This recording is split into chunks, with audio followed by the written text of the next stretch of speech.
1,000 years. The gods gather in Valhalla to decide the fate of humanity. Another one of these meetings is now underway to decide whether humanity is allowed to live or not. They all take into view that humans have destroyed planet Earth's lands and seas. So they all voted to get rid of mankind.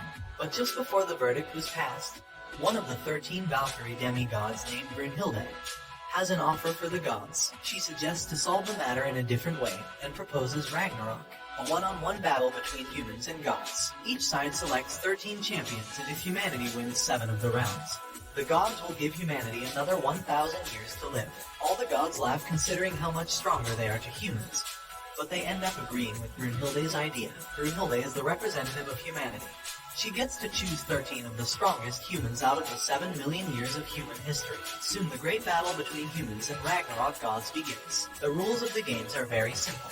Humans and gods will fight until the last breath. The god represented in the first round is Thor, the god of thunder, the strongest Norse god. But even so, Brunhilde is still very confident with her human representative. She summons a famous Chinese warrior, an undefeated champion of human history. His name is Lu Bu. The first round begins, and they both approach each other without knowing how the other opponent will attack. Thor and Lu Bu have similar fighting styles, and they are the ones known to be able to defeat their opponents with a single blow. They both strike, and Thor uses the Thor hammer attack, and Lu Bu uses the halberd to withstand it. Then suddenly Thor activates the divine lightning power, where he tilts his whole body backwards, after using the attack, making everyone believe he was going to win.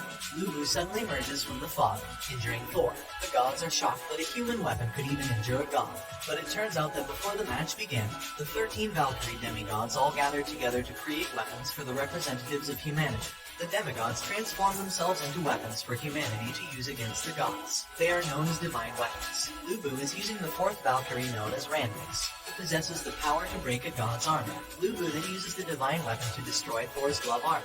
After that, a thumping sound is heard from within the hammer. Thor uses the gloves to seal his full power and prevent Thor from crushing his own hammer. After he removes his gloves, Thor is now getting serious, as he uses his full strength to throw the hammer at Lu Bu.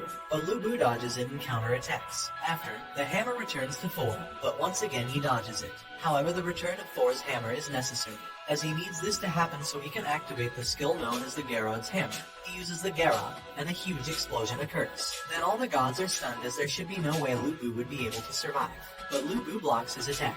But even though he blocks it, this time Lu Bu broke his legs, as the human body can't withstand that much pressure. And this is one of the reasons why humans can't defeat gods. At this moment, all hope for humanity is lost, and even Lu Bu thought his time has come. Then suddenly, red hair, Lu Bu's horse appears on the battleground.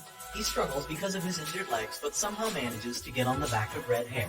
He approaches Thor with his ultimate and final technique, which he developed over several decades of training.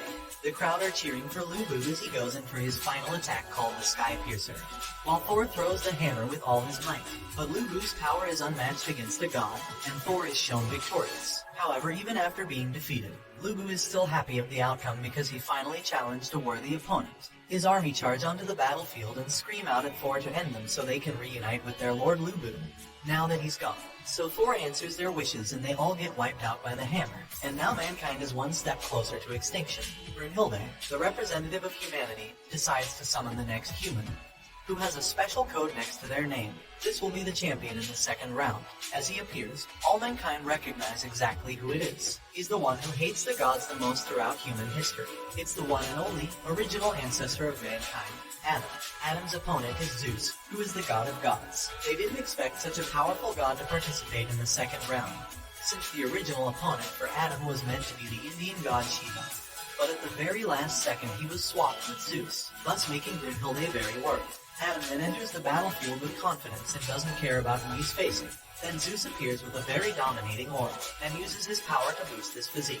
Before the round starts, Brunhilde, the 7th sister of the Valkyries, offers herself as Adam's weapon. They combine souls, and the people are shocked when they see Adam's weapon, which is an iron fist, or knuckle dusters, which he can use to defeat the oldest god in the universe. Zeus is the first to attack, and he unleashes a punch at the speed of light, but Adam simply dodges it. which infuriates Zeus. Then Zeus uses even more power and does the meteor jab technique. But even so, Adam still manages to easily dodge all his combo attacks. But then Adam strikes back using the same moves as Zeus. He does this by using his special ability called Eyes of the Lord. The gods created Adam as a perfect reflection of themselves, so Adam is able to copy any moves the gods use against him. Adam is winning the fight so far by striking Zeus with his own powerful attacks. Suddenly, Zeus changes his approach of attack from punching to kicking. He uses the kick against Adam, but Adam once again dodges this and uses this move to knock down Zeus. Zeus starts to get angry and uses his final attack, something he learned from his father when he was a young god, which is to stop time entirely. And we see that everything stops moving.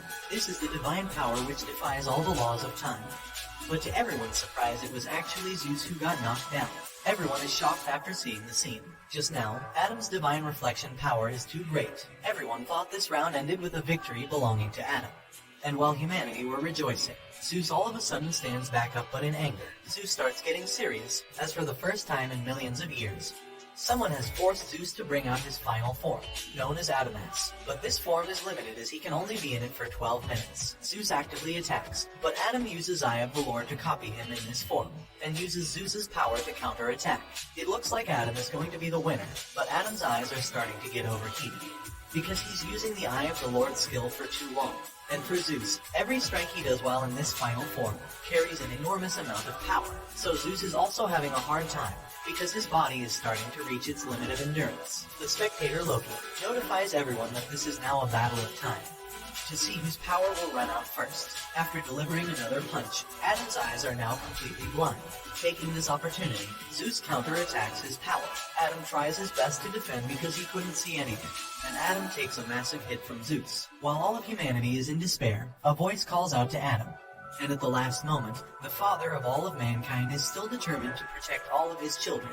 It was a miracle seeing Adam get back up and continue the fight, being in his condition. After Zeus takes another punch from Adam, Zeus collapses, but everyone realizes that Adam is standing completely still. Everyone thought that Adam had won, but it turns out that Adam had already taken his last breath moments ago when he went blind. But even after his death, his soul lived on and continued to fight on for his children. Zeus was claimed the winner in the second round, so after 2 matches, 2 humans and 2 valkyries are dead. Humanity must win the third round. At this moment, Brunhilde received word that the god Poseidon will be the opponent in the third round. Poseidon is the brother of Zeus, a god known for being the most brutal, and he's the ruler of the seas. Brunhilde was finding it hard to select the right person for the third round. And just then, an old guy walks in saying he would represent mankind. His name is Sasaki Kojiro, also known as the greatest loser in history. Even in death, he continued his path to becoming the greatest swordsman. When Kojo draws a sword, everyone is shocked to know that he reached the highest level of a swordsman. He's the number 1 under the sun. The match began, but both of them are just standing still. Kojiro is wielding Mono Ishizo, the divine weapon formed by the valkyrie Volund, the second sister of the Valkyries. Poseidon wasn't even looking at Kojiro, because he considers himself far more superior than him. He even feels like he's more superior to all the gods in the universe. After they were standing for some time, nobody noticed what was going on, except from some of the gods. But Kojiro was actually already fighting Poseidon, but in his mind, and has lost the battle 18 times in his mind. This is one of Kojiro's techniques, called the 1000 Image of Defense, which creates a virtual copy of his opponent in his mind, allowing him to try out different attack patterns. Kojiro now knows that if he takes the initiative to attack first, Poseidon will finish him off immediately. Kojiro is sure that no matter how he attacks, he will be defeated by Poseidon.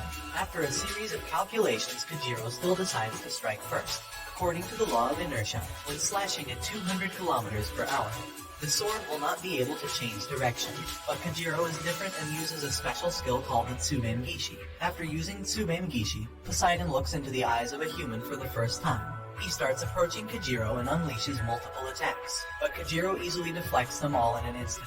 He can do this because Kojo is still using the 1000 images of defense in his mind, so he's able to see all of Poseidon's moves. At this moment, Poseidon starts whistling. This attack is so fast that Kojiro can't react in time. At this moment, Poseidon has a smug look on his face and says, "What's wrong? I thought you were able to read your opponent's moves." Poseidon uses the Emperor Tidy attack on Kojiro. The gods are still shocked at Kojiro's defenses. They can't believe an ordinary person can get to a level comparable to a god. Kojiro can block all of Poseidon's attacks at the speed of light. Suddenly, Kojiro takes the initiative to counterattack, and after a fast sword slash, Kojo then reverses his sword hand. It is a secret technique, but it is completely useless in the face of Poseidon's overwhelming power. Poseidon broke the sword in half and mankind lost all hope. We then get a quick flashback scene of Kojo fighting the last opponent he faced. His name was Musashi Miyamoto, a legendary swordsman. He remembers the joy of training with him to become the #1 under the sun. After this, for the first time in his life he pushed for victory. He stood once again with his broken sword and uses the Valkyrie weapon regeneration skill, which gives him 2 swords. With the new swords in hand, Kojo attacks Poseidon with his full power, using everything he experienced from the legendary swordsman of his time, and managed to kill Poseidon, this being the first time a god of the sea is killed by the power of a human. Thanks for watching. Don't forget to like and subscribe